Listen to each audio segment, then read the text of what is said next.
The challenges definitely were changing the long-standing practices of the teachers. They were using a model of one size fits all, everyone was doing the same thing. Teachers understood that something had to change in order to make literacy a priority. So we did adopt an approach to fit our school. It's not an approach that we followed, exactly how it was written. It was something that had to fit the needs of our school, the needs of our teachers, and ultimately the needs of our students.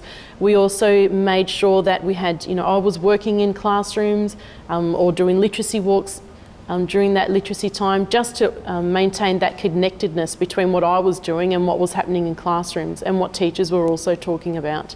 We had already begun a culture at our school where if you keep doing what you're doing, you're always going to get the same outcome. So it was changing those long-standing practices and just breaking through that fear that teachers had about change, and making them feel comfortable that it's okay, that if we fail, we learn from it, and that you would be supported in your learning, and through the challenges you will always be supported. That was the biggest challenge, was how do we get teachers to let go of those long-standing practices and just moving out of their comfort zone and taking those risks.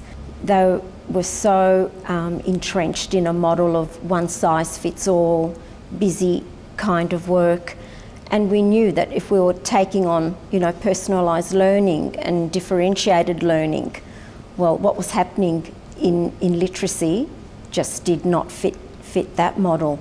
In planning, it's been a real pleasure to hear the teachers talking about reading as in a broader scope as opposed to just looking at the running records. They're now talking about the importance of preparing the children before they start reading by looking at the vocabulary in the text.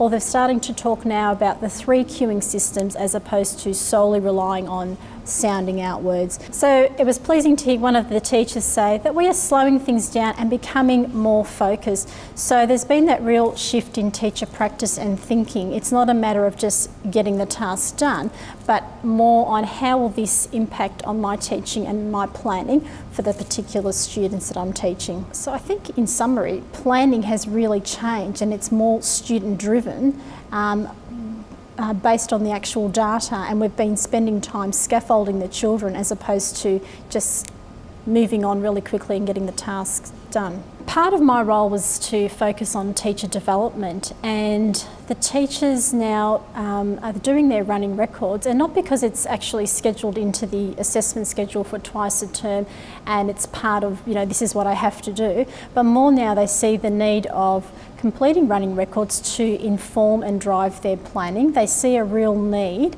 and a purpose in completing their running records to drive their teaching. The teachers really displayed an open mindset throughout this process, and they also realised the importance of having explicit instruction when working with their small groups, and that explicit instruction came from their actual data. So there was no learning that was left to chance. It was the data that actually drove their teaching. So because of the big focus on teacher development, we've noticed that the teachers are able to give immediate feedback to their students, and that's quite clear and explicit.